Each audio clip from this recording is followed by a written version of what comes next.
akan memaparkan materi tentang pendekatan-pendekatan dan teknik-teknik penilaian pembelajaran. Sebelum kami masuk pada materi, izinkan kami perkenalkan diri terlebih dahulu. Perkenalkan, nama saya Ananda Aditya dengan NIM 2211031623 dan teman saya.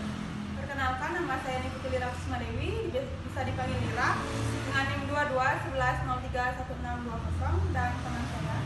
Perkenalkan, nama saya Nima Dewi Diani dengan NIM 2211031631 dan teman saya. Perkenalkan, nama saya Khalil Wiladil dengan NIM 2211031621. Baik, itu dari perkenalan diri yang kami lakukan.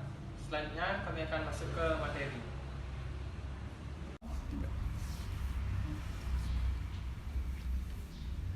Baik, sekarang masuk ke materi. Pada pendekatan-pendekatan dan teknik-teknik penilaian pembelajaran terdapat 4 pokok pembahasan yang akan kami bahas. Yang pertama ada pendekatan dan teknik penilaian-penilaian. Yang kedua ada penilaian sumatif dan penilaian formatif. Yang ketiga ada pendekatan dan teknik penilaian seperti formatif dan sumatif. Yang keempat ada adaptasi pendekatan dan teknik untuk mengakomodasi konteks pembelajaran yang beragam.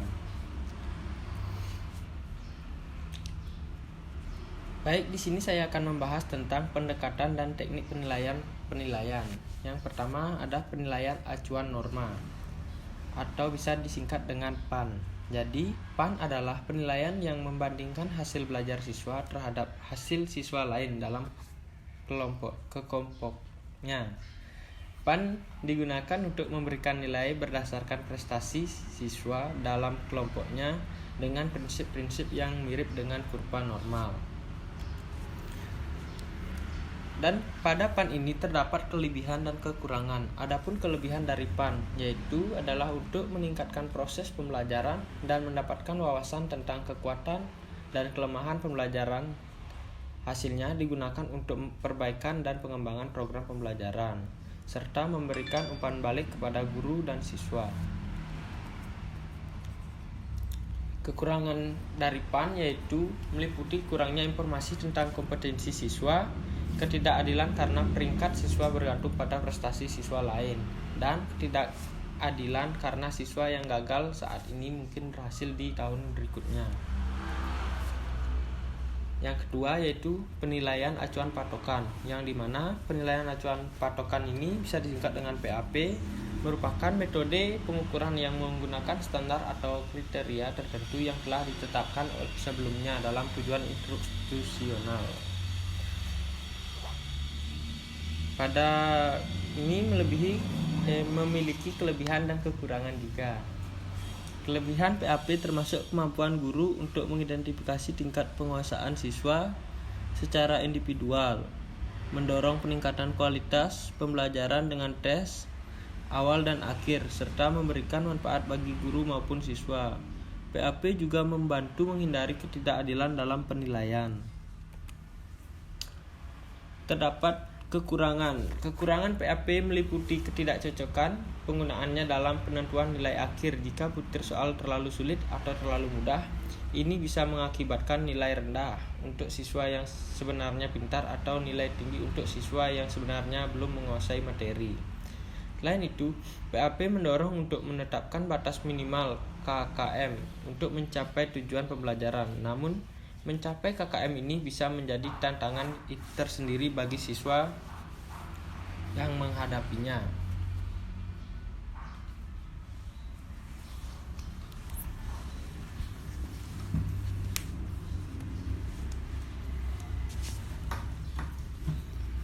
Baik, ada materi yang kedua yaitu penilaian sumatif dan penilaian formatif. Nah, yang pertama itu adalah penilaian sumatif. Penilaian sumatif ini ditunjukkan untuk mengetahui dan menentukan apakah peserta didik telah memperoleh tingkat kompetensi yang mumpuni atau sesuai dengan kemampuan yang diharapkan setelah mengikuti program pembelajaran.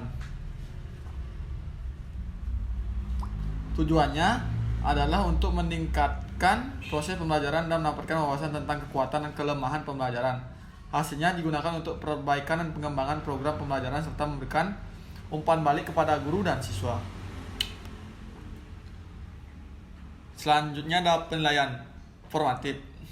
Nah, penilaian formatif ini adalah proses yang membantu guru dan siswa memantau kemajuan selama pembelajaran. Nah, tujuannya adalah untuk meningkatkan proses pembelajaran dan mendapatkan wawasan tentang kekuatan dan kelemahan pembelajaran. Baik, materi selanjutnya akan dibawakan oleh teman saya.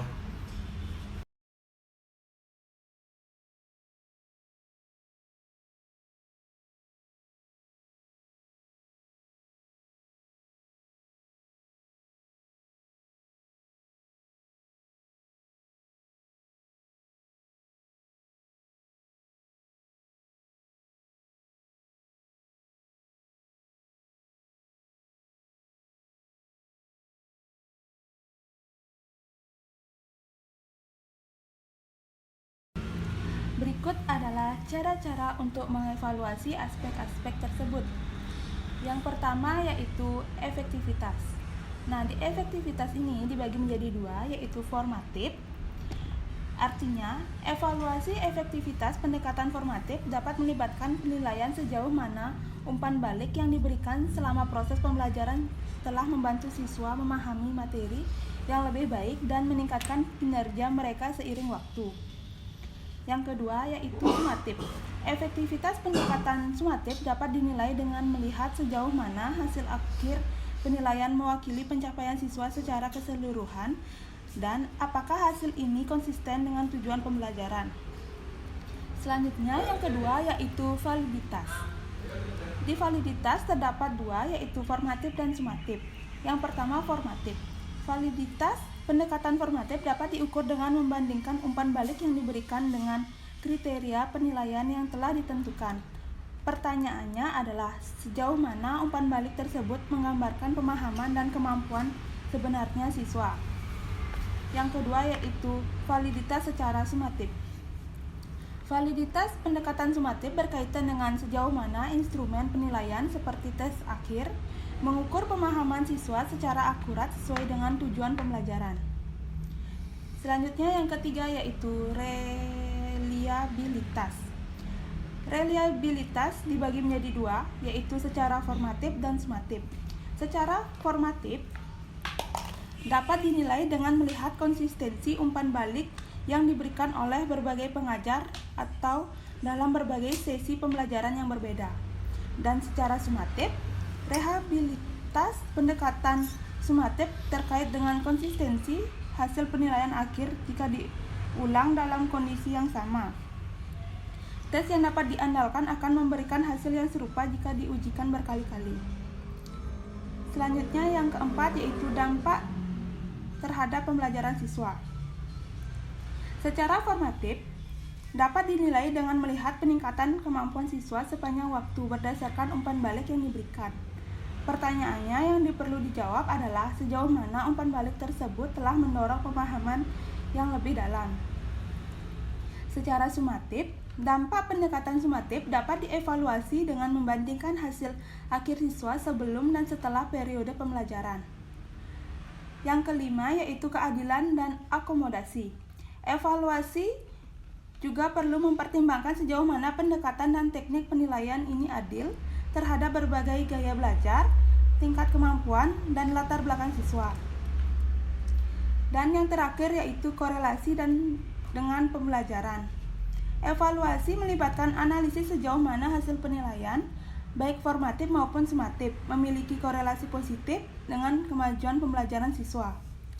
Secara keseluruhan, evaluasi pendekatan dan teknik penilaian memerlukan data yang kuat dan refleksi yang mendalam dari dalam para pendidik. Pengumpulan data berdasarkan pengamatan, analisis hasil penilaian, dan umpan balik siswa dapat membantu dalam memahami sejauh mana pendekatan dan teknik tersebut efektif, valid, dan dapat diandalkan.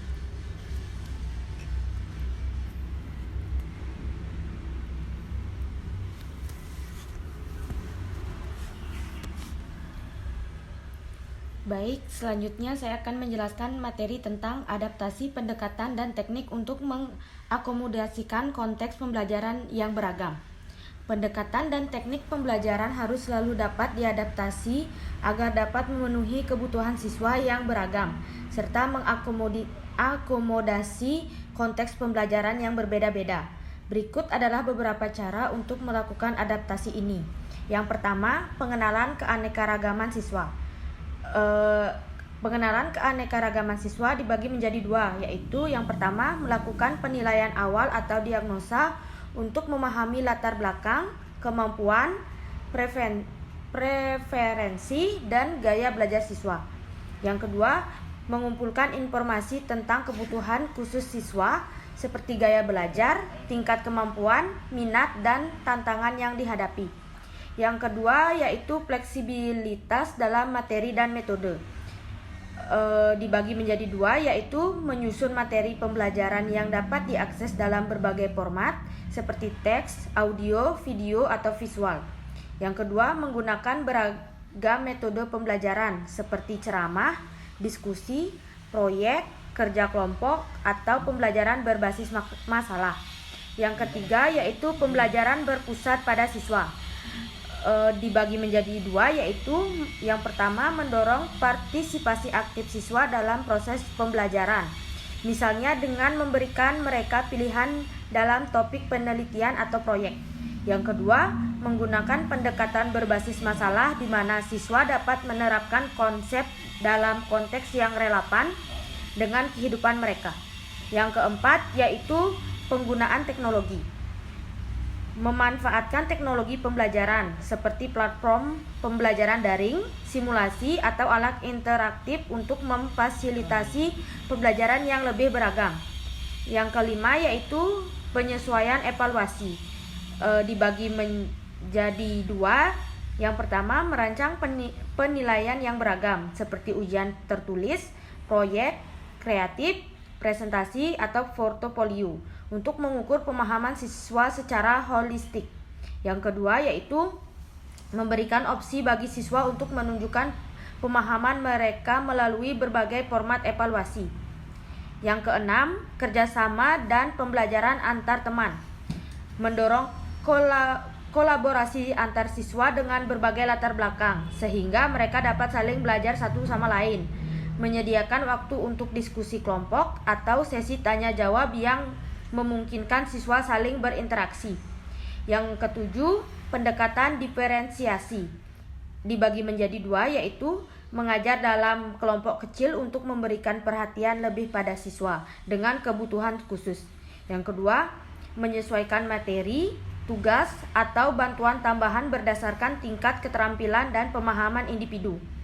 Yang terakhir yaitu yang kedelapan, refleksi dan pengembangan berkelanjutan. Dibagi menjadi dua, yaitu secara rutin melakukan evaluasi terhadap pendekatan dan teknik yang digunakan untuk melihat apa yang berfungsi dan bagaimana bisa lebih ditingkatkan. Yang kedua yaitu terus mengikuti tren dan penemuan baru dalam dunia pendidikan untuk memperkaya strategi pembelajaran. Baik, sekian penjelasan dari saya. Saya kembalikan kepada moderator. Baik, di sini saya akan membacakan kesimpulannya. Pengkajian terhadap pendekatan dan teknik penilaian pembelajaran yang beragam menghasilkan pemahaman yang lebih mendalam tentang cara terbaik untuk mengukur dan meningkatkan pemahaman serta keterampilan siswa. Pendekatan formatif memberikan umpan balik berkelanjutan yang berharga bagi perkembangan siswa. Sementara pendekatan sumatif memberikan gambaran akhir tentang pencapaian mereka. Teknik-teknik penilaian seperti tes tulisan, proyek, presentasi, portofolio, asesmen sejawat, dan lainnya memberikan cara beragam bagi siswa untuk menunjukkan pemahaman dan kemampuan mereka.